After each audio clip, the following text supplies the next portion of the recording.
Welcome to our Bible study. This is Lesson 22 of the Bible Prophecy and the Book of Revelation by Dr. Bill Waddell.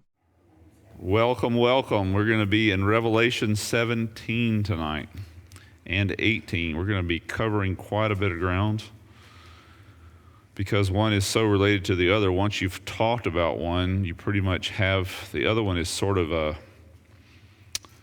if we could say, a eulogy. Chapter 17 is the description of this woman who rides the beast. Chapter 18 is her eulogy. It's basically telling us she's dead now, and or then, whenever that is.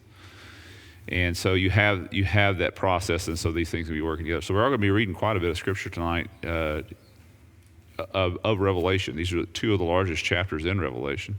Larger, 18 being one of the largest. All right, let's just read all of chapter 17, then we'll back up and discuss some things. Let's just have a general observation of our chapter.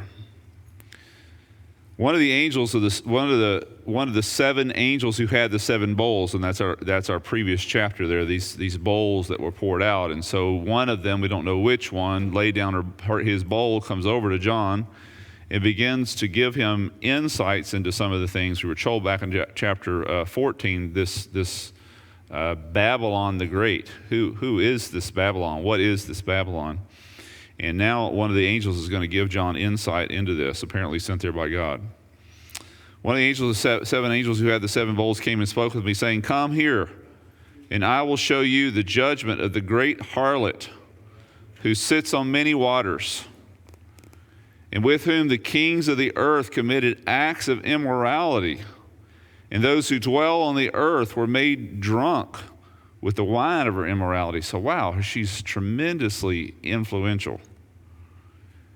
"And he carried me away in the spirit into a wilderness, and I saw a woman sitting on a scarlet beast, full of blasphemous names and having 7 heads and 10 horns. Oh, wait a minute. We know this one. We've already been introduced to this one, but we've never been introduced to him this way. So up until this point, you could assume he's the dominant one of the book of the end times, and I guess in conclusion, yes, he is, but not in the beginning. In the beginning, there is someone, something, some entity that is more powerful than him. Because you think about it, if I got a horse and the rider, which one's dominant? The horse or the rider? Obviously, the horse is way more powerful. I mean, if he wants to kill you, he can. But the rider certainly got his bluff in on him and is controlling him, and the same is true here. The rider here is the one that's got the bluff in and is controlling even the beast. So you got this great personage of the Antichrist, and at least initially, he's going to be dominated by this whatever this is, this entity, this spiritual woman. And the woman was clothed in purple and scarlet and adorned with gold and precious stones. This is all identifications of her, by the way. Having in her hand a gold cup full of abominations, of the unclean things of her immorality, and upon her forehead a name was written, a mystery. Something, not a mystery like a whodunit, Nancy and Drew. Is that the books? Okay. Not one of those. A mystery is, in other words, something you couldn't know unless God otherwise told you. You're not going to search it out and find it. That kind of mystery. Now God's revealing it. Babylon the Great, the mother of harlots and abominations of the earth. And I saw the woman drunk with the blood of the saints. So she not only makes people drunk, as it says there, with her abominations, but also she herself is. And the blood of the witnesses of Jesus. Wow. So she's bad. She's really bad. When I saw her, I wondered greatly. So John is blown away by this. This is insightful John. This is elderly John. This is a man who has pretty good swing, I would say, as far as the scriptures are concerned. And yet when he sees this, he's just like, never saw this coming. I never could imagine this. So that's instructive. The angel said to me, "Why do you wonder? I shall tell you the mystery of the woman and of the beast that carries her, which has the 7 heads and the 10 horns. And the beast that you saw was and is not, and is about to come up out of the abyss and go to its destruction. And those who dwell on the earth will wonder whose names have not been written in the book of life from the foundation of the world." So if you want to know about that book, by the way, you're either in there or you ain't in there. And we won't know until it all shakes out, but God is, of course, always known. I mean, doesn't God know everything? So doesn't he know who's going to be in heaven and who won't be? Of course. He has to know that stuff. So, of course, there's a book. Why not? God's a bookkeeper, whose names have not been written in the book of life since the foundation of the world, when they see the beast, that he was and that he is not and that he will come. So they're blown away that this beast used to exist but currently doesn't, but in the future will. It's just going to be mind-boggling to them. Here's the mind that has wisdom. We're asking God to give us that wisdom, right? The 7 heads are 7 mountains or 7 hills on which the woman sits. This is instructive. It tells us who she is. And they are also 7 kings. 5 have fallen. 1 is, and the other has not yet come. And when he comes, he must remain for a little while. And the beast which was and is not, and is himself an 8th. So you had 7, now we're getting an 8th only out of 7. But notice, and he is one of the 7. So how can you be the 7th and the 8th? We saw that before, because the Antichrist has a part 1 and a part 2. He has a pre-death Antichrist, and you have a post-death resurrected Antichrist. That's how you get that. And he goes to his destruction. We keep being told this over and over again. He's going to lose. The 10 horns which you saw are 10 kings who have not yet received a kingdom, but they receive authority as kings with the beast for 1 hour. And these have one purpose, and they give their power and authority to the beast. They're his regime. And these will wage war, the 10 kings and the beast, with the Lamb. Pretty dumb. And the Lamb will overcome them. Notice the reason why. Not because he's tougher, not because he's meaner, not because he's got bigger weapons, not because he's faster, not because he's a better tactician. Why? Because he is the Lord of lords and King of kings. In other words, just simply who he is will be their defeat. And those who are with him are called the chosen and few. That's, by the way, chosen and faithful. That's you. That's you if you're a believer in Christ. Notice, you'll be with him. You'll be riding with him. He said to me, the waters which you saw where the harlot sits were peoples and multitudes and nations and tongues. And the 10 horns which you saw and the beast, they will hate the harlot. Who wants to be dominated? The Antichrist does not. And he's going to make an end of her. No one else has been able to do this. She's dominated many kings. She's overthrown many and controlled many. This one finally is going to be able to wipe her out. These will hate the harlot and will make her desolate. They're not new in that. Many kings, many regimes have hated her. Couldn't stop her though. They will hate the harlot and make her desolate and naked, and will eat her flesh. You think of a queen, a woman who was eaten.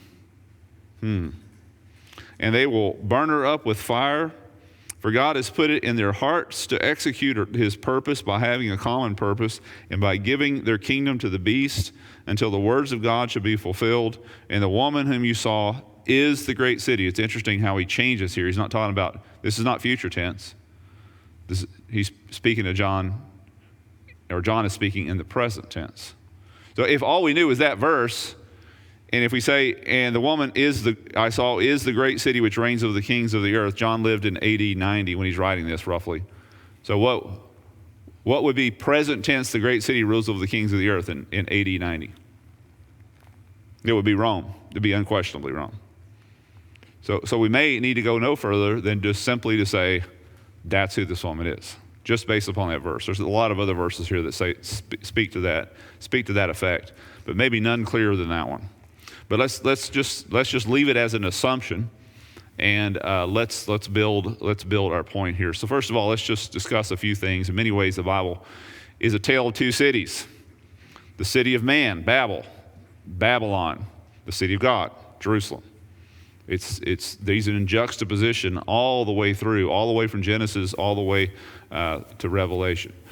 Babel, the city of confusion; Jerusalem, the city of peace.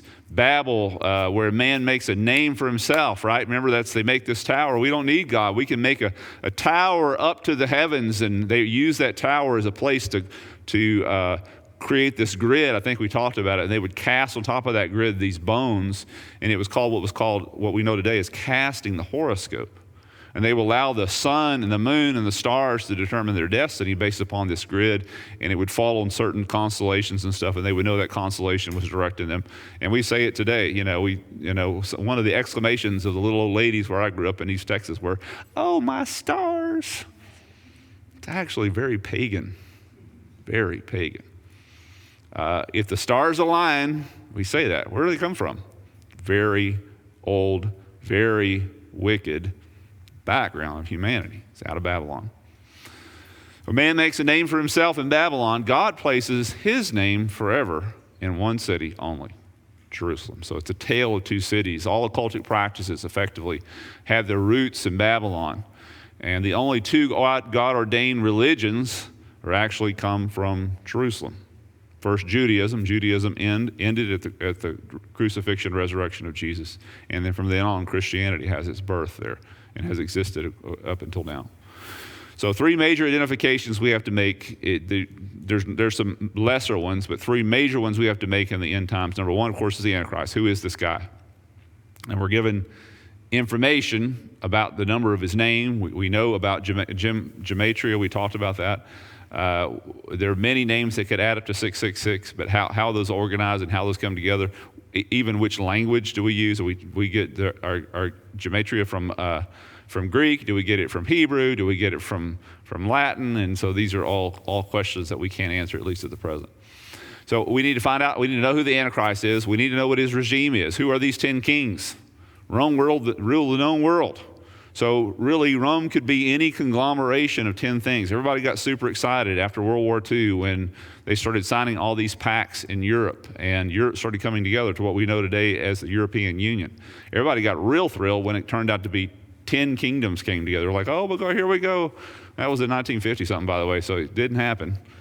It wasn't a year later they went up to 12. It was like, okay, well that's out. It couldn't be that. At least the current organization of Europe. But again, if you think of Rome as only Europe, you're missing the point. Rome ruled Turkey, ruled the Middle East, ruled North Africa, ruled way over close to India. I mean, they at different points.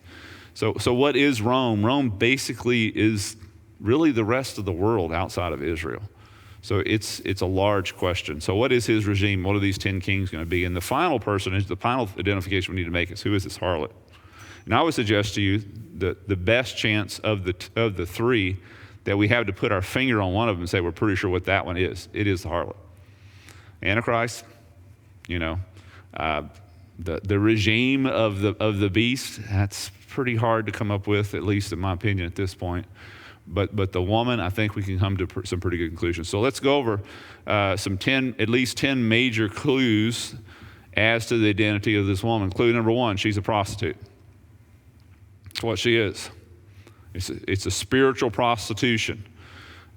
Spiritual prostitution is effectively this. She's supposed to be wedded. She's supposed to be the love of God. God's created all of us to belong to him. When we prostitute ourselves, when we turn ourselves over to something else, that's a spiritual prostitution. She's the head of that. She's the poster child. She's the inventor, the promoter. She's the creator of other prostitutes. We'll see another one of these clues here. The only entity, individual, or group of people who have ever been called this in the scriptures was actually Israel. Israel's referred. You got a whole book of Hosea that talks about this. Starts off with this Hosea being told to go marry a prostitute. Just like, wow, like I said, disciples can do some weird things because God can call you to do stuff. Isaiah spends, I think, a couple of years naked. Disciples can do some weird stuff. So he goes and marries this prostitute, and then she, of course, continues to sleep around on him. They have, I believe, 3 kids together. Based upon the names, only one of them is he sure is his. The other 2 he's pretty sure aren't. Of course, they didn't have DNA tests and stuff like that back then. It's just real life situation. And then she goes off and he loses track of her for a while. And then he finds her on a block being sold. By the way, naked. That's the way they sold slaves. She was sold naked as a slave, and God says, you go back and buy her back. And you take her to live with you, and you instruct her this way. And he says, the picture of what you've just went through, but here's Hosea in a short description. The picture of what you experience with this woman is the picture of my relationship with Israel. who's prostituted herself. She sold herself, and I'm going to buy her back. And I'm going to love her, and she's going to be mine, and she's going to be committed to me forever and ever. And it's just God's determination to have Israel as his bride. And so you have this whole imagery of this prostitution, and Israel's the only one been called that in the entire Bible. So it has to be prostitution. It means you had something legitimate that became illegitimate. So that's really what's happening here. So number one, she's a prostitute. Number two, she's influential. In fact, she's global. She's worldwide. What religious organization has global influence? There's not been many. In fact, I would say there's not been any, with one exception.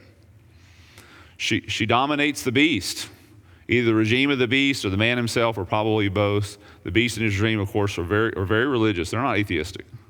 You think about the Antichrist as being, again, he's not anti-Jesus. He's going to assume all the rights and privileges of Jesus.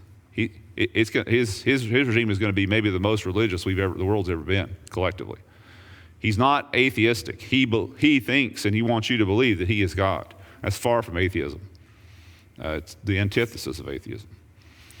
So, influential, prostitute, dominates the beast, dressed in purple and scarlet, gold and jewels, in other words, just outwardly very wealthy, very attractive, will have a golden cup, which gold is symbolic in the scriptures of God, but it's filled with all kinds of abominations and idolatrous things. And so she has a veneer of being from God or representing God, but on the inside, she's something that's not at all like God, not at all what God intended. So she's this abomination, this prostitution of what God intended. She has a title, Babylon the Great. Of course, links her at least symbolically to the city of Babylon. There was actually a city of Babylon. It's where the city of Babel is. Saddam Hussein spent millions of dollars recreating and unearthing and establishing. He saw himself as the new Nebuchadnezzar and all this stuff. And of course, he's not with us anymore. And Babylon, that Babylon has fallen into ruins. That Babylon has a great history.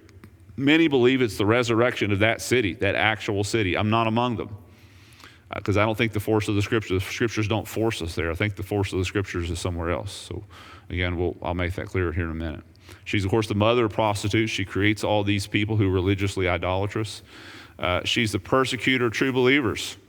She herself is a prostitute, and the prostitution of the truth, and she persecutes anyone who stands up for the truth.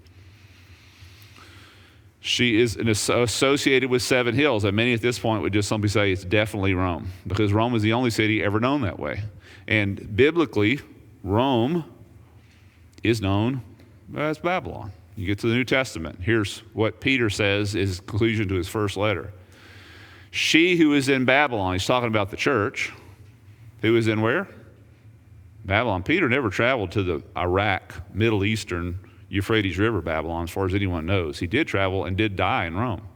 She who is in Babylon, I read that, Rome, elect together with you, greets you, as do Mark, my son. Of course, Mark is the one who takes the memoirs of Peter, according to early church fathers, and writes the book of Mark. Where did Mark get all his info from? He got it from Peter. This is Peter, in many ways. Mark is Peter's gospel, written through Mark and put together by Mark. So, but the early church fathers, a lot of historians agree, not just with this statement, but they a large consensus agree that for a very long time Rome was called Babylon.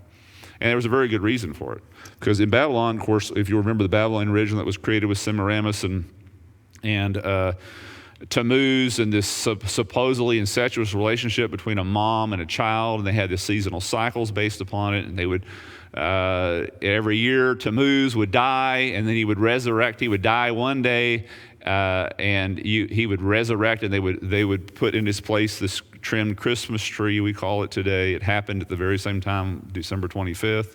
Why do we have Christmas at that time when we're certain Jesus wasn't born those days? Why does the church have why is the church calendar pegged to paganism instead of the biblical calendar, which we can easily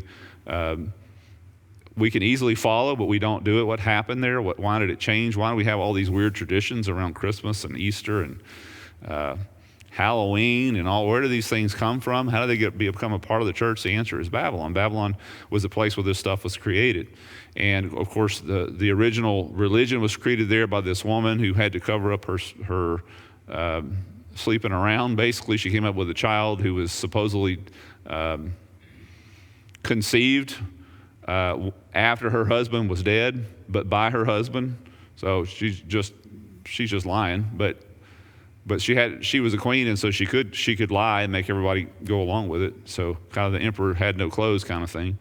And so she creates this huge religion. Religion becomes pervasive in most of the culture. Babylon, of course, is the place where false religion and trying to get to heaven, if you will, without God, trying to become spiritual without God, building this tower. This is all just the theme of Babel, theme of Babylon. It becomes pervasive. All the people, when they're scattered with all their languages, they take some semblance of this religion to the far reaches of the world, and we find similar things. We find pyramids. We find similar religions all over the world. So she becomes the mother, if you will, of all this prostitution, all this false religion. And this power seat was in Babylon, and Babylon was in power. It was a center of power for centuries. And then Babylon is conquered. Babylon ceases to be really the center of operations under Persia, even comes less under center of operations under Greece. And as the power and money move west, Greece is in the west, the first nation to conquer Western peoples, to conquer the world. The power, and she moves with the power and money, this religion does. So it moves from Babylon to Pergamos. That's one in the 7 letters of 7 churches. You have Jesus saying, I know where you live, where the throne of Satan is. Satan can only be in one place. So where would he be? Most likely in the seat of wherever his powerful religion is, which at that time was Pergamos. And then it transferred from there to Rome. Because why? Because the power and money continue to move west. So Greece was conquered by Rome, and so the power and money moved to the center of Roman culture, which of course was the city of Rome. It never left Rome. So today, interestingly enough, if you'll recall our study back in the fall, the Catholic Pope has the title of the high priest of that religion, of this old Babylonian religion, Pontifex Maximus. It's Latin for their high priest. He's the big guy, the Maximus. He's the big guy. How is it possible that a so-called Christian leader would have a title, not just recently, for more than 1,000 years, of this pagan high priest? That's how it happened. You had this wedding between the world, paganism, and the church, and they never got divorced. So we have this, and so you have these things. You have this Babylon being referenced here, but it's really talking about Rome, and so it's starting to give us a lot of clues here. Another clue about her is she rules of the kings of the earth. In the day of John's writing, this was unquestionably Rome. It's unquestionable that it would have been Rome, for John at least. The Vatican today, it remains sovereign. So Rome, so let's go over it. So Babylon was conquered by Persia. Persia was conquered by Greece. Greece was conquered by Rome. Rome was conquered by no one. Rome has not ceased to exist in power. The power of Rome basically was transferred in the void of the power void when Rome basically started falling apart. The bishop of Rome rose to power, and eventually these multiple bishops later, they forged a bunch of documents, if you remember talking about that, and they assumed all this kind of worldly, temporal power, and Rome became a major force. It was a spiritual force, but it controlled, literally, the kings of the earth. Rome continued to do what she had been doing, minus the armies and all the heavy-handedness, and we'll put you on a cross kind of thing.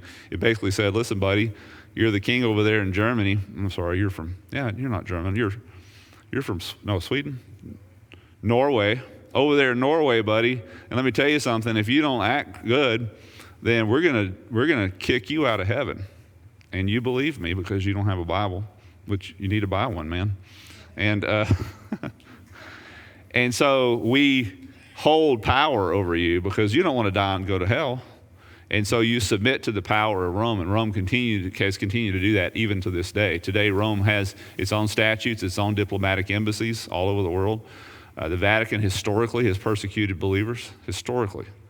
One pope, Innocent III, if you remember our study, murdered more believers in one afternoon than all the Roman emperors combined, all their years. They killed a lot of people, the whole burning at the stake and feeding them to lions. It was really bad for the Christians. Innocent the third beat him. Far from innocent. So let's get to the details of this, and so there's some broad generalities, and you can tell where I'm leaning with this, and I want you to form your own conclusions, but I want you to hear just what this says. So one of the seven angels comes and presents this to John. He tells this woman, he shows this harlot who sits on many waters, and we have the interpretation of what those waters are down in verse 15, if you'll look down there. And he said to me, the waters which you saw where the harlot sits, notice, they are not, the water is symbolic of peoples, multitudes, nations, and tongues. So this is, we know what these waters are. It's the same waters out of which the Antichrist comes up out of. It represents everything that isn't Israel, basically, waters, when they're used symbolically here. And they sure are. Verse 2, so she's committed these harlotries with the kings of the earth and acted immoral, and those who dwell on the earth were drunk with the wine of her immorality. And so Lenin said this, he said, religion is the opiate of the peoples, the same connotation. She's very religious. And so she enamors and she intoxicates them with the false religions that she purveys. And what happens to people when they're drunk, when they're unaware of reality? They really, truly don't know what's going on. That's the whole purpose. I mean, she gets them drunk because she doesn't want them to know the truth. More atrocities have been committed in the name of religion than all others combined. You want to look at really bad stuff, look at under the heading of religion, not just Muslim. Christian actually have way outdone the Muslims as far as atrocities. Quote unquote Christians, that is. Control of the state by religion is never a good thing. I don't care who they are. You show me a country today that has religion and control of it, and I will show you a country you don't want to live in. Mexico. Many Middle Eastern countries. Why has the United States been good? Because religion hasn't controlled it. We're all good over here, though. We're all smart and white and good and superior, right? But we're none of those things. But we think we are. Give us control and we won't do what the rest of these idiots did. Oh, yeah, we will. How do I know that? Because I don't care what you are, what you look like. You're a sinner at heart. And sinners, with the kind of control that religion gives you, with no checks, which is, by the way, control with no checks and balances. Because I'm controlling you there in Norway, and who do I answer to? Only to God, and I'm already not answering to him. And so I can make you do whatever I want. And I own the only Bible.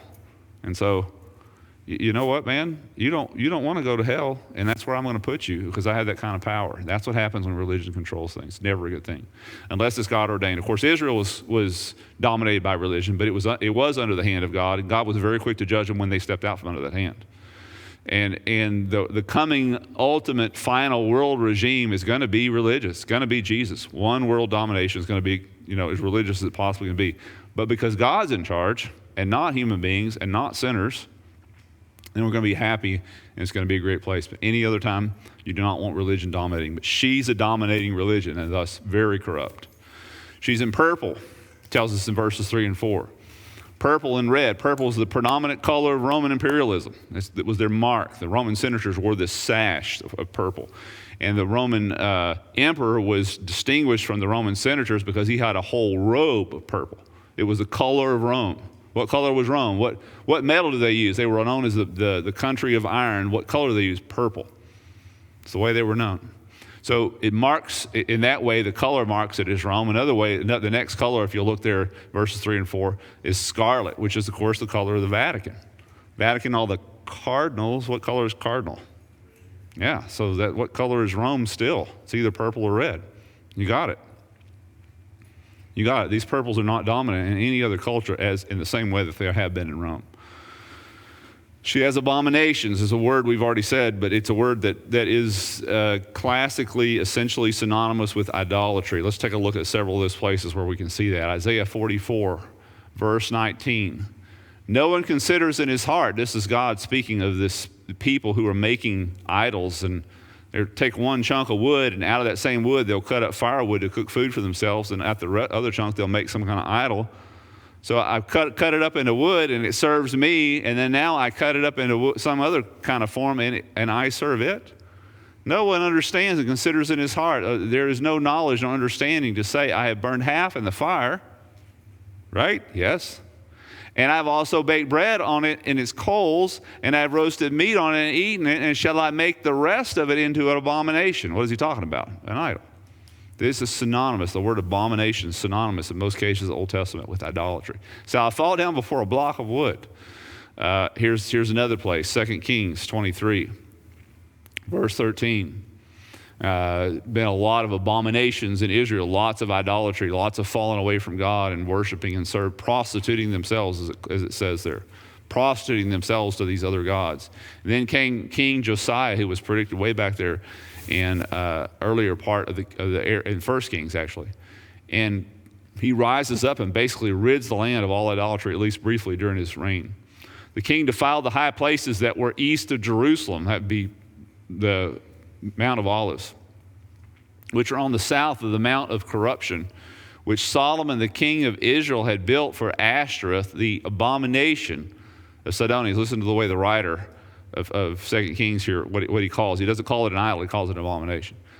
The built Ashtoreth, the abomination of the Sidonians, for Chemosh, the abomination of the Moabites, and for Milcom, the abomination of the people of Ammon. So again, it's not really questionable at all what abominations refer to. They're referring to idolatry. Things set aside for God's purposes, but corrupted. They were corrupted in those purposes. So what is blasphemy? Blasphemy is any doctrine that attempts to add to or take away from that which has been completed. We're down there in verses 3 and 4. She's full of all these blasphemies. What does it say? The beast is covered with all of these blasphemies. What is that? What it means to commit blasphemy? It means to say something that God has put it's to erase the period at the end of a sentence that God has finished and add to that sentence. Or it's to take words out of that sentence and say, God didn't say that. That is an abomination. Adding to or subtracting from that which is completely finished. The greatest abomination is to take away from or add to the completed works of Christ, which is more than anything who this woman is. Adding anything to Christ's completed work is the epitome, the ultimate blasphemy. Clear contrast, though, here in verse 5, between the harlot and the virgin bride of Christ. On her forehead are written a mystery, Babylon the Great, the mother of harlots and abominations of the earth. Wow, just such a difference between that and the church. Many groups, by the way, in verse 6 have killed the saints. It says here she's drunk with the blood of the saints and with the blood of the witnesses of Jesus. And when I saw her, he wondered greatly. But many have killed Christians. Many have. Of course, the Roman emperors did. Muslims have, on a large scale. But hear me carefully. No one has killed more Christians than the Roman Catholic Church. Not even close. Now, I'm not saying that the current Roman Catholic Church is out there killing people, although I'd have to say, honestly, I would not be shocked. But and let me just say this because it sounds like, okay, Pastor Bill, we're about to get our pitchforks and torches and we're going to march over that bridge and attack the Catholic Church. And that's not at all. This is not I'm not speaking anti-Catholic. I love the Catholics. So does Jesus. In fact, he died for them. And I know plenty of Catholics. In fact, I see one back there, used to be at least, right, Joan, who get saved while a Catholic. She's sitting over there. But get saved while being a Catholic. How do they get saved? The same way Baptists do, by reading the Bible, understanding the truth, and turning their life over to Christ. I mean, there's plenty of Catholics. We have a lot of them in this church. I've known a lot of them. I'm not anti-Catholic. I'm not anti any Catholic church or any Catholic people. I am, though, very clearly, let me say it clearly, I am anti-Roman Catholicism. Very clearly. Because it is anti-Scripture. And most importantly, anti-Christ. It is against Jesus. It does eliminate the salvation of Jesus in their very clear written doctrines. They do not believe that a person can place their faith in Christ at a single point in time, trust him as Savior, and receive salvation and the remittance of sins permanently from that time on. They teach completely antithetical to that. They say you cannot do that. In fact, they say if you believe that, you're an abomination, and they commit you to anathema. In other words, they commit you to hell if you teach and believe that. So I just got committed to hell by saying that I don't believe that, which I'm okay with. Because I don't mind them saying I'm going to hell. Because I just told you, those who teach that, they themselves are going to hell according to the Scriptures. You do not add or take away from what the Scriptures clearly teach about who Christ is. And I don't care who you are, you put a name to it, whatever. It's headed up certainly in Roman Catholicism, but certainly Roman Catholicism is the largest purveyor of false doctrine. Large purveyor of false doctrine. I haven't even touched on the whole idols and all the stuff. They're also the largest purveyor today of idolatry. You wonder where people are falling down in front of statues? there's lots of religions. Hinduism's one of them. Muslims definitely are not, although they do fall down in front of this the Kaaba there in Mecca. But mainly Muslims worship an unseen God, even though not the right one, but Allah is unseen. But I shouldn't say not Roman Catholics. It's not every Roman Catholic does this, but Roman Catholicism promotes it heavily. And if you've never travel into Mexico. You want to see what paganism looks like, what idolatry looks like inside the Roman Church, and watch people. I watched a little old lady, no, a man. I'm sorry, a little old man, the Virgin Mary right there in front of him, just gigantic, tall as the ceiling, throwing himself on the ground over and over again in front of this, saying something in Spanish. I didn't understand enough Spanish at that time. Just repeating it over, just literally standing up and just falling flat on his face, just throwing himself on the ground in front of this gigantic idol. Where did he learn that? Well, it's prevalent in Roman Catholicism. It's taught. It's pushed. It is idolatry. It is an abomination. God hates it. Am I clear enough on that? I don't care who it is, what they call themselves. God is firmly against it. So they're promoters of prostitution, if you will. And there's a guy prostituting himself globally. They have been, and not just recently. Historically, we're talking about better than 1,000 years. So let's get to this issue, because I think, again, a key here is that John is shocked. John, the wise little old gentle, loving, the disciple of love here, but man, did he know his Bible really well, and he is blown away. When I saw her, I wondered greatly, and the angel was kind of taken aback. John, come on, man, you should have gotten this one. Didn't you see this coming? And John was just like, I just couldn't see this. I mean, do you really think, let's think about it for a second, that John would have been shocked if he'd been looking at actual the Roman Empire that he was currently being exiled under? He wouldn't have been shocked at all. What he was seeing was something different than he imagined. He thought this Babylon the Great, he's just clicking with it. Oh yeah, I know who Babylon is. That's Rome. But then it turns out to not be Rome, and the Emperor Rome, the Iron Rome. It turns out to be seemingly sweet, religious Rome. Can't believe it. It caught him. It blindsided him. Shouldn't have been surprised, John. He says there in verse 9, the agent says, "Why do you wonder? I shall tell you the mystery of the woman and the beast that carries her, which has the 7 heads and the 10 horns." And then we start getting to this very complicated thing. Verse 8, "The beast that you saw was and is not, and is about to come up out of the abyss and go to its destruction." So what you have here basically is this whole consistent with Roman Empire phase 2. So she was, and then she passes away, if you will. Remember, Rome's not conquered by anybody. She just basically dies. And then she's going to come back. And it's going to be spellbinding to people. And wouldn't it be spellbinding if we heard an announcement today on the news? The reconstitution of the Roman Empire. Wouldn't that be amazing? It would be. People are going to be spellbound by it.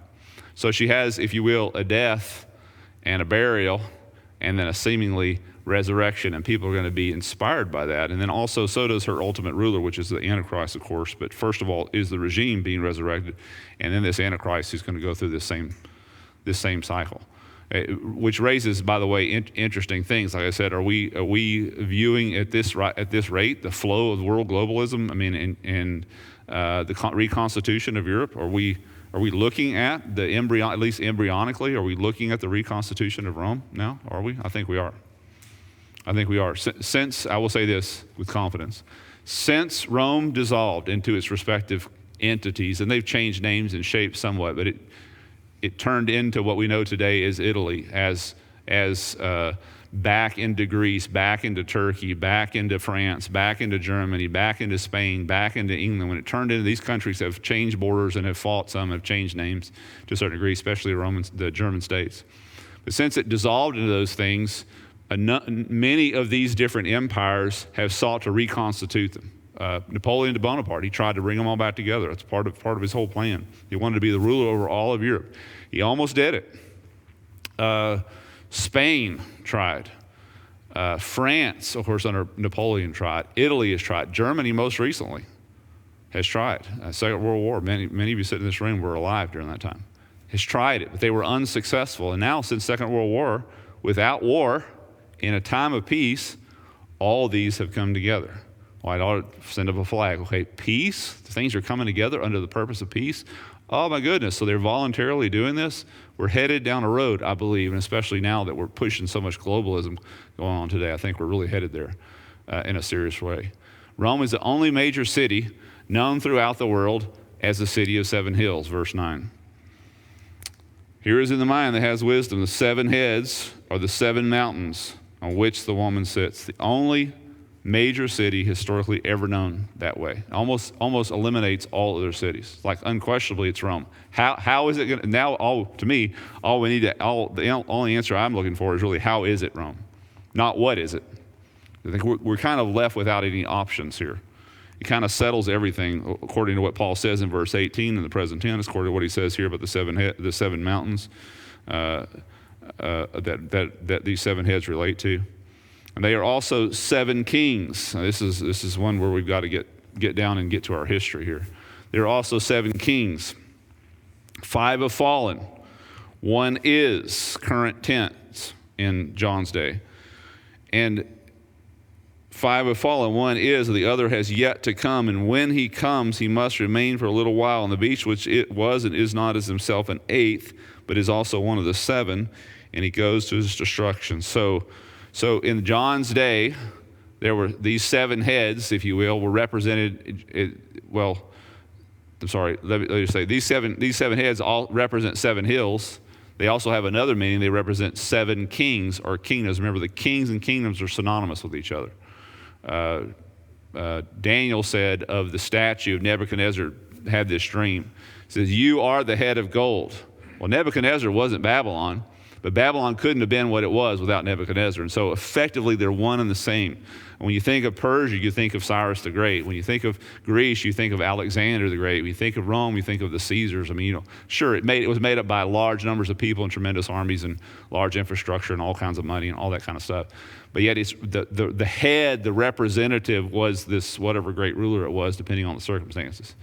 So these 7 kings and kingdoms are synonymous with each other. So by the time John was living, 5 of these kingdoms had fallen. 1 existed. So let's first of all make sure we know who the 1 is. It's Rome. So we can put a marker down and say we know 1 of these 7 is Rome. What were the previous 5? Well, we have in Daniel chapter 2 and Daniel chapter 7, we have 4 kingdoms laid out for us. And those 4 kingdoms in Daniel 2 are represented by 4 different kinds of metal. Head of gold, chest of silver, chest and arms, waist and thorax of bronze, and then legs of iron. And so you have these 4 different kingdoms. We know who the leg of iron is. That's Rome. Who was the previous kingdom? Greece. Previous kingdom. Persia. Previous kingdom. Babylon. That only gives us 3 more, but it says there's 5 here. So there's 5 who were, well, don't forget, let's remember our history. There were 2 other kingdoms that claimed world dominance and also dominated Israel. There's other kingdoms, by the way, that dominated the world, but none dominated Israel. But there were 2 exceptions to that. Egypt dominated Israel, enslaved them and tried and killed them.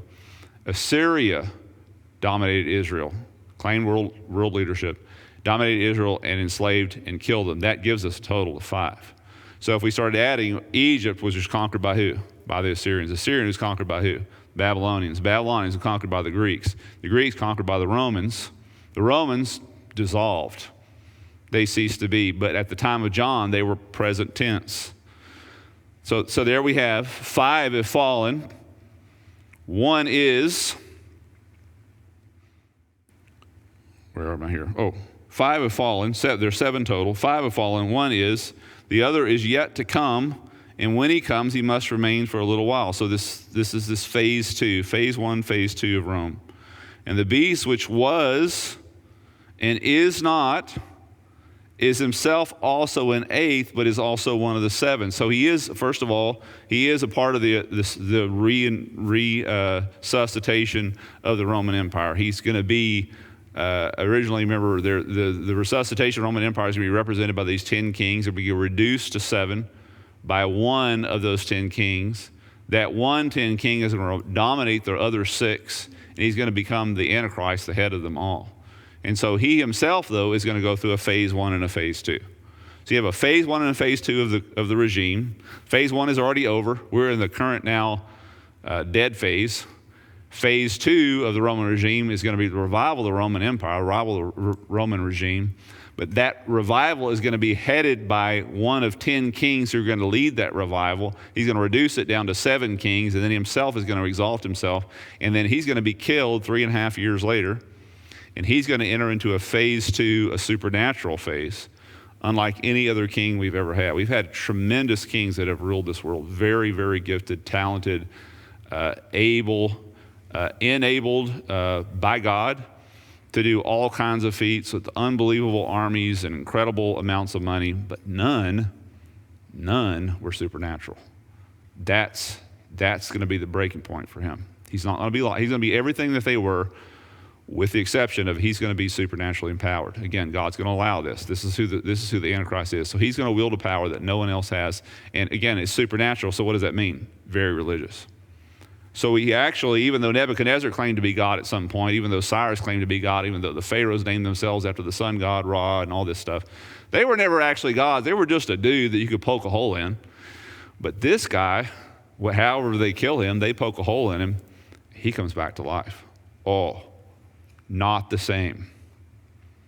Not the same. Who is able to make war against the beast? Who is able? I mean, you shoot him and he comes back to life. This is scary movie stuff, right?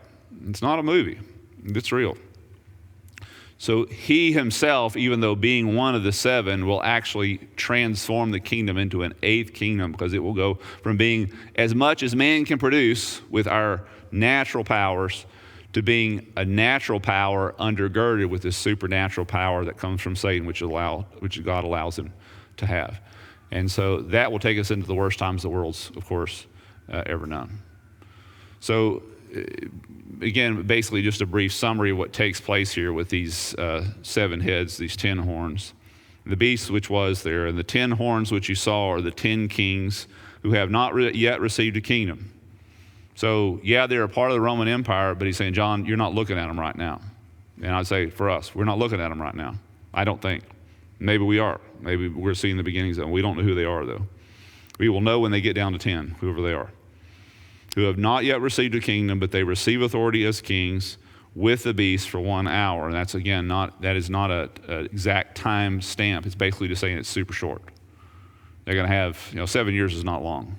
In fact, that's very short for a kingdom of this kind of power, for sure. You would think with that kind of power, that kind of undergirding of supernatural ability, that they would last forever and ever. And that's what the people are going to believe. They're going to take the mark. This is it. This is the final thing. This is the final kingdom. We love him. We want him. He's everything. We worship him. We give everything to him. We'll take his mark. We'll take the number of his name. And they fall for the ruse. But these will give their power, it says. The purpose is to give their power and authority to the beast. And these will wage war against the Lamb, and the Lamb will overcome them because he is the Lord of Lords. Of course he is. Of course he's going to overcome them. Those who are with him are called the chosen and faithful. He's not talking about angels, he's talking about us. And he said to me, the waters which you saw where the harlot sits are peoples and multitudes, nations and tongues. And the 10 horns which you saw, and the beast. So here's a clue. We've been now off on the beast for a minute. Now we're going to be back because they're related to each other. Because the beast comes to power by allowing the woman to ride him on the back. So she's getting a free ride, but it won't last for free very long. She's going to come to her pinnacle here. This entity, this woman has had dips and valleys, hills and valleys, but she's going to come to an absolute crescendo under the beast, because she's going to ride in under his power, and he's going to be, if you will, come in on her skirt tails. And the woman, the 10 horns which you saw on the beast, which will hate the harlot. Why? They got all this power and money. Who wants to be vice president, though? I want to be president. So, unlike any other kingdom, even though you hated me up there in Norway, you couldn't stop me down in Rome. Even though the Germans hated me, and the Spaniards hated me, and the French hated me, and the Italians hated me, because Rome dominated Italy. It's a terrible, terrible place to be. and Turkey hated me, and Russia hated me. In fact, the Pope in Russia also anathematized me, and I anathematized him, and the church split right down the middle, east and west. So you have the Eastern Orthodox and the Roman Catholic Church. Roman Catholic Church still dominates over them. So everybody hates me, but they can't stop me. They can't get rid of me because I hold this, I'll send you to hell, if you will, bottom line. And so who's going to march against that? This guy, claiming to be God, has one-ups her, if you will. You can't send me to hell because I'm God. I own heaven. And so whammo, he's got the power, he's got the authority, he's got the opportunity, and he destroys her. And chapter 18 is all about the destruction. But I want you to notice what it describes here. These 10 kings hate the harlot, will make her desolate and naked, will eat her flesh. Remember, she's not literal. I mean, she is literal, but how can you eat the flesh of a city? There's no flesh in it. So it's descriptive, and it's sending us to places. So we sort of have a trifecta of things coming together here. And so I want us to run to a couple places. We saw this back when we were studying the Thyatira, the study of the church at Thyatira. And if you want a thorough handling of that, you need to go back to that study, which is back in the fall. We handle this here. But first of all, it takes us back to a particular woman in the book of 1 Kings. A woman by the name of Jezebel, who becomes the wife of Ahab, and she's the daughter of Ethbaal, who is the high priest of Ashtoreth up there in Lebanon. And she's wicked. She's terrible. And somehow, though, being a Gentile, Ahab still marries her. He adds one more atrocity to all the things that he's doing, breaking God's laws, by marrying this wicked woman. She comes in with force to bring her religion into Israel. She's going to eradicate all of Israel of all the faith that they have in God. She kills the prophets of God. She destroys them. This is during Elijah's reign, if you remember. And Elijah pronounces a curse on the land for 3.5 years. And that's how we know who Elijah is here in Revelation. Because you have the same 3.5 years in which there's no water. The same thing happened in the Old Testament. Elijah did the same thing. And this woman tries to kill him, tries to kill everyone, and Elijah has this big pity party, runs from her, and you know all that story. But one of the things that she does, which I think is important for us to grasp, is there's one particular story that she does on behalf of her husband. Ahab wanted to buy the vineyard of Naboth the Jezreelite right outside the city of walls, because it's right outside of his palace. And he says, it's nice for me to have that piece of plot of land because I can tend it and it can be right there next to me. He goes out there and offers it. And Naboth says, I can't sell you. I will not sell you what I've been inherited from my fathers. God had a rule. You don't sell the land of your ancestors. It stayed in the family. And so Ahab gets all puffy and goes back home and he cries in his pillow. And Jezebel, on the other hand, knows how to take care of business. And she does it a very particular way. She does it through what we would call today an inquisition. She sets up a false court, false statements, has false witnesses come and lie about Naboth that he cursed God and the king. They take him outside of the city and they stone him. They trump up charges and they kill him and they take his land and they take his property. That is if you want to know what happened during the Middle Ages, that is what the church did. They did it in spades. They conquered lands literally that way because I have that kind of power. So you're afraid of me over there in Norway because you know me being the Pope or me being the strength of Rome, which is a religious strength. You know that I can show up and do that to you because you've seen it happen. And so you just pray I don't put you in the Inquisition. But I come to your servant over here. Maybe I should make you the king and make him the servant. I come to your servant over here because I'm mad at you, but I still want you on the throne because I put you there because I have that kind of power. But I show you what kind of power I have because I know he owns, I don't know, thousands, maybe hundreds of thousands of acres of forest land, which we in Rome would like to get our hands on. And so I come in and just form an inquisition. I trump up charges against you. Of course, who's going to disagree with powers of Rome? We'll have you killed. And in the kindness, our benevolent, God-given, lovely hearts will just take over your thousands of acres of woodland. How sweet is that? They did it all the time. Killed hundreds of thousands of people that way. It was the MO of the Roman Catholic Church. For 1,000 years, this is the way they did things. And so, is it a coincidence that the way that they did things and the way that Jezebel did things is exactly the same? And how did she die? Do you remember? She gets thrown down from an upper story, lands on the ground. They trample her with horses. They go in to have a beer and celebrate. They come back outside, and the dogs have eaten her. Remember, there was nothing but a skull and hands and feet left. Wow, is that coincidental, or is that actually pointing us to what's happening here in the book of Revelation? In fact, in Revelation chapter 3, chapter 3, we have this whole church at Thyatira, which represents the middle-aged church, which was the church of Rome. And you have in there this woman who's called Jezebel, who's making all this trouble. To me, if you put these three things together, you have a trifecta that tells us exactly who this woman is. She, again, is the Roman church. She's the Roman church in her greatest, or I should say, worst conditions. And so, again, you have here in verses 17 and 18, John speaking in the present tense. She is, notice, the woman whom you saw is the great city which reigns over the kings of the earth. She is this.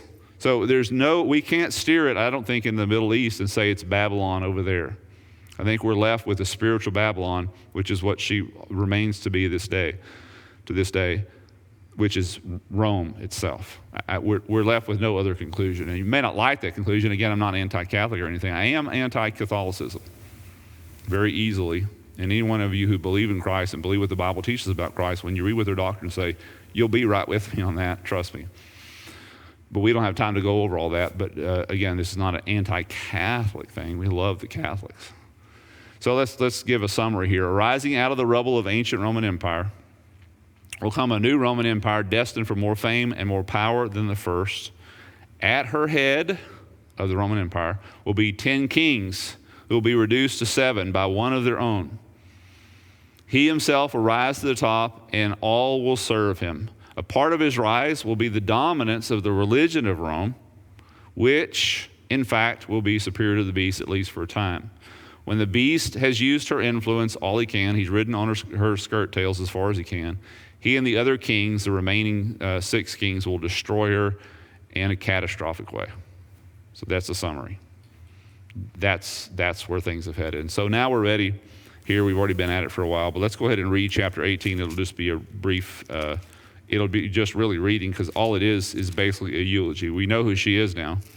And now let's read her eulogy, what she did, what's going to happen to her. After these things, I saw another angel coming down from heaven, having great authority, and the earth was illumined with his glory. And he cried out with a mighty voice, saying, "Fallen, fallen is Babylon the Great." This double emphasis means it's just going to be with such great force. And she has become a dwelling place, notice, of demons, and a prison of every unclean spirit. And frankly, a lot of people want to travel to Rome, and I may travel there someday, but I really don't want to, because I don't want to be where these are. She's become a dwelling place of demons, and a prison of every unclean spirit, and a prison of every unclean and hateful bird. For all the nations have drunk the wine of the passion of her immorality, and the kings of the earth, notice, global dominance. The kings of the earth have committed acts of immorality with her, and the merchants of the earth have become rich by the wealth of her sensuality. Just read the history of the Roman Catholic Church for the past 1,000 years. This is reads just like their history. And I heard another voice from heaven saying, "Come out of her, my people, that you may not participate in her sins." So notice, she is an actual city. There's people living there who need to get out before God renders judgment. It's sort of like Sodom, Lot leaving and his family leaving Sodom and Gomorrah kind of thing. So you will not participate in her sins, and may not receive the plagues, for her sins have piled up as high as heaven, and God has remembered her iniquities. Pay her back, even as she has been paid. Give back to her double according to her deeds, and the cup in which she is mixed twice as much for her. To the degree that she glorified herself and lived sensuously, to the same degree give her torment morning and morning. For she says in her heart, "I sit as queen, and I am not a widow, and I will never see mourning." For this reason, in one day, her plagues will come, pestilence and mourning and famine, and she will be burned up with fire, for the Lord God who judges her is strong. Of course, he's going to use these kings, the Antichrist, to do it, but nonetheless, it is God as authority who accomplishes this. And the kings of the earth who committed acts of immorality and lived sensuously with her will weep and lament over her when they see the smoke of her burning. standing at a distance because of the fear of her torment. Woe, woe, the great city, Babylon, the strong city, for in 1 hour your judgment has come. And the merchants of the earth will weep and mourn over her because no one buys her cargoes anymore. So she's this major world power with tremendous money and influence, and now it's all gone. And so their business is gone. Cargoes of gold and silver and precious stones and pearls and fine linen and purple and silk and scarlet and every kind of citron wood and every article of ivory and every article made from very costly wood and bronze and iron and marble and cinnamon and spice and incense and perfume and frankincense. It just keeps going on. And wine and olive oil and fine flour and wheat and cattle and sheep and cargoes of horses and chariots and slaves and human lives. Wow, she dealt in everything. She brokered everything. And the fruit you long for has gone from you. And all the things that were luxurious and splendid have passed away from you, and men will no longer find them. And the merchants of these things who became rich because of her will stand at a distance because of the fear of her torment, weeping and mourning, saying, Woe, woe, the great city, she who was clothed in fine linen and purple and scarlet. There's the same imagery again. It's got to be wrong. Adorned with gold and precious stones and pearls. For in 1 hour, such a great wealth has been laid waste, and every shipmaster and every passenger and sailor and many as who make their living by the sea stood at a distance and were crying out as they saw the smoke of the city, saying, What city is like the great city? Not been any like it. And they threw dust on their heads and were crying out, weeping and mourning, saying, Woe, woe, the great city, in which all who had ships at sea became rich by her wealth, and for in 1 hour she had been laid waste. Rejoice. It's the second time only in the book of Revelation that you're told to rejoice. And the first time has slipped my mind where that was. The first time we were told to rejoice was when Satan is thrown out of heaven to earth. So that's in Revelation 12. This is the second time you're told to rejoice. Rejoice over her, O heavens, and you saints and apostles and prophets, because God has pronounced judgment for you against her, because she murdered them. She killed them. And the strong angel took up a stone like a great millstone and threw it into the sea, saying, Thus will Babylon the Great be thrown down with violence and will not be found any longer. And the sound of harpists and musicians. Notice, it's a real place. It's not an imaginary place. It's a place where people live. It's a place where musicians live and work. Merchants ply their trade.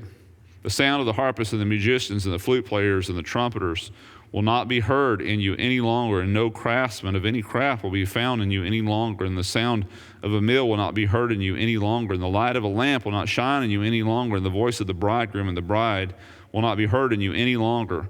For your merchants were the great men of the earth, because all the nations were deceived by your sorcery. And in her were found the blood of the prophets and of the saints and of all who have been slain on the earth. And so there you have it. She's this very important role player in the end times. Sort of small change today, sort of, not completely. The Vatican has lots to say today, if you hadn't noticed. You ever thought about, what's this religious dude doing up there with all these political guys? What's he doing? They're not calling me. Billy Graham occasionally, right? His son occasionally, but they're not calling him or any of them to sit in any kind of decision-making process. But they do call the Pope. Why are they doing that?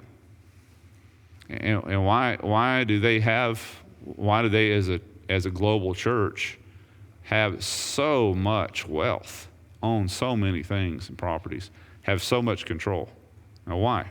Just questions to ask. Again, you may not hold to the same position that I hold. I can't totally prove everything, but I think I'm certainly convinced. I would recommend to you, here's some reading for you. There's a book written by a guy by the name of Ted Hunt, and he writes a book, and there is a video out called A Woman Who Rides the Beast. I would highly recommend his book to you. It's a book about this thick, by the way. And he classifies everything that this says and shows you how Rome, it could be nothing other than the Roman Catholic Church. He gives you statistic at like no rock left unturned kind of guy, so it gets a little dry. But he just basically does it. I give you a basic generalization and I say, believe me and go research it yourself kind of thing. Ted Hunt doesn't let you do that. He makes sure that he doesn't trust your researchability. He does it all for you. So, but I would recommend his video actually is about 45 minutes long. I used to have a possession of it, and it's on VHS, and VHS is back in the dark ages. But if we could find it it's probably on YouTube. You probably could catch up with it on YouTube. I'd recommend watching it. Truly would. Because man, does he lay it down. He really does. All right. So let's pray, and we will run out of here. God, we thank you that you alone can tell us these things. You reveal these things. We see how you brought this angel to John because there was something else that John needed to see, because there was something else he needed to tell us. And Lord, that's the way you work. You just make sure that there's a way that you get the information to us. Lord, I pray we would be open to that information. We would listen throughout the week. Every day, God, you're giving us revelations about our life, about ourselves, about the world we live in. You're speaking to us and leading us into a deeper relationship with you so that we'll become not less dependent or independent, but we even more dependent upon you. You're the only one who knows anything that's true, and you're the only one who can lead us into that truth. So we commit ourselves to you today. I pray that we represent you well as we go from here. We ask these things in Jesus' name. Amen. Thanks for visiting. Find us at www.islandbaptistchurch.org.